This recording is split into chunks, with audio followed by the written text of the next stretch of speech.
नारू हा एक रोग आहे जो एका कृमीमुळे पसरतो। कृमी म्हणजे किडा, आणि तो संसर्गजन्य असल्यामुळे तो पसरू शकतो।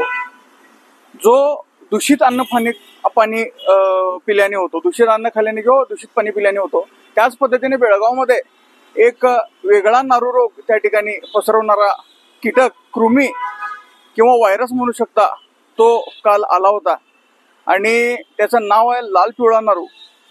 हा जसा तो नारू दूषित अन्न पाण्यामुळे होतो, तसा हा लाल पिवळा नारू हा दूषित विचारांमुळे होतो। हा जर पसरायचा नसेल तर त्याला तात्काळ इलाजाची गरज आहे, आणि त्या इलाजाचं नाव आहे, त्या डॉक्टरचं नाव आहे महाराष्ट्र एकीकरण समिती। आणि त्या डॉक्टरकडे जाऊन मराठी स्वाभिमान नावाची लस घेतला तर हा नारू पसरण्यापासून थांबतो। आणि हे त्या नारूला मला सांगायचं आहे की बेळगावमध्ये येऊन वाटेल ते बरोबर तू कितीही दरपोक्ती करून गेलास तर बेळगावातल्या मराठी माणसाला काही एक फरक पडणार नाही आहे। आम्ही संयमानं, शांततेच्या मार्गानं, लोकशाहीच्या चौकटीत राहून आंदोलन करत असताना ही बेळगावची पोलीस प्रशासन किंवा एकंदरीतच यंत्रणा वेगवेगळे खोटे गुन्हे घालून आम्हाला त्रास देण्यात, अडकवण्यात जोर लावत असताना तो वाटेल ते येऊन बरळून गेलाय। त्याच्याबद्दल कुठली कारवाई या ठिकाणी बेळगाव प्रशासनाने केलेली आहे हा प्रत्येक मराठी माणसाला पडलेला प्रश्न आहे। मला ह्या नाऱ्याला धन्यवाद द्यायचा आहे की 1 नोव्हेंबरला सुट्टीमुळं जी मराठी लोक कुठेतरी बाहेर जायचं नियोजन करणार होती, ती सुद्धा याची ही ओकलेली गरळ ऐकून उद्वेगानं त्या ठिकाणी काळ्या दिनात सामील होणार आहेत। त्यामुळं काळ्या दिनाच्या फेरीची संख्या वाढवल्यामुळं नारू मंडळ आभारी आहे।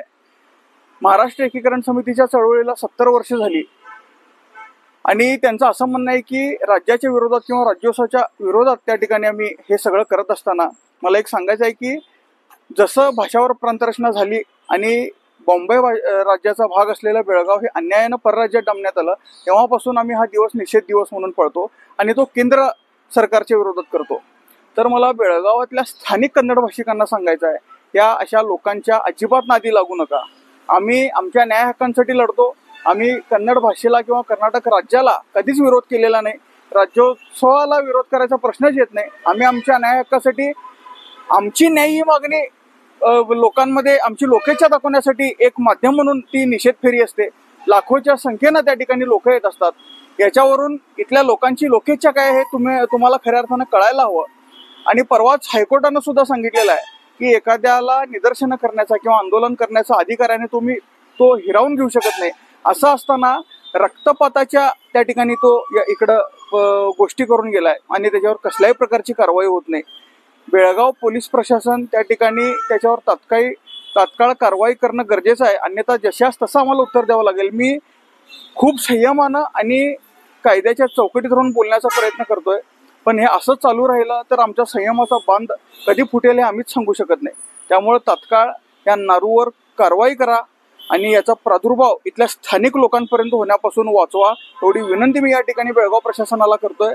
विनाकारण येऊन, बाहेरून बेंगलोरवरून येऊन त्या ठिकाणी बेळगावचं वातावरण खराब करायचं आणि त्याचं काहीतरी ऐकून मराठी माणसांच्या भावनांचा उद्रेक झाला की मग मराठी माणसांना वेगवेगळ्या गुन्ह्यांमध्ये अडकून त्या ठिकाणी जाणून बुजून त्यांच्यावर कारवाई करायचं हे काम त्या ठिकाणी प्रशासन चालू आहे। मला तर कधी कधी शंका वाटते की बेळगावच्या जिल्हा प्रशासनानंच त्याला इथं बोलवून ही गरळ ओकायला लावली की काय, असा प्रश्न मराठी माणसांच्या त्या ठिकाणी मनात येतो।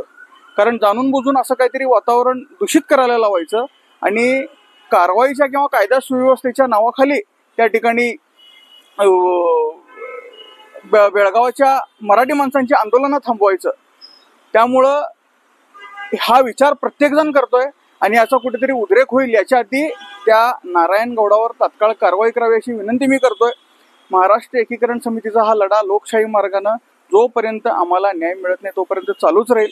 आणि कोणीही नारू कारू आला तर आम्ही त्याच्या कुठल्याही दरपोक्तीला घाबरणार नाही। मराठी माणूस हा आजपर्यंत संयमानं, शांततेनं, लोकशाही मार्गानं लढत आलाय आणि आम्ही कायद्याच्या चौकटीच्या बाहेर जाण्यापासून स्वतःला थांबवतोय आणि आम्ही कायद्याच्या चौकटीत राहून आमचे आंदोलन करत राहू। पण प्रशासनाला विनंती आहे की तात्काळ या लाल पिवळ्या नारूवर कारवाई करावी आणि बेळगावचं वातावरण त्या ठिकाणी खराब होण्यापासून वाचवावं। धन्यवाद। जय हिंद, जय महाराष्ट्र।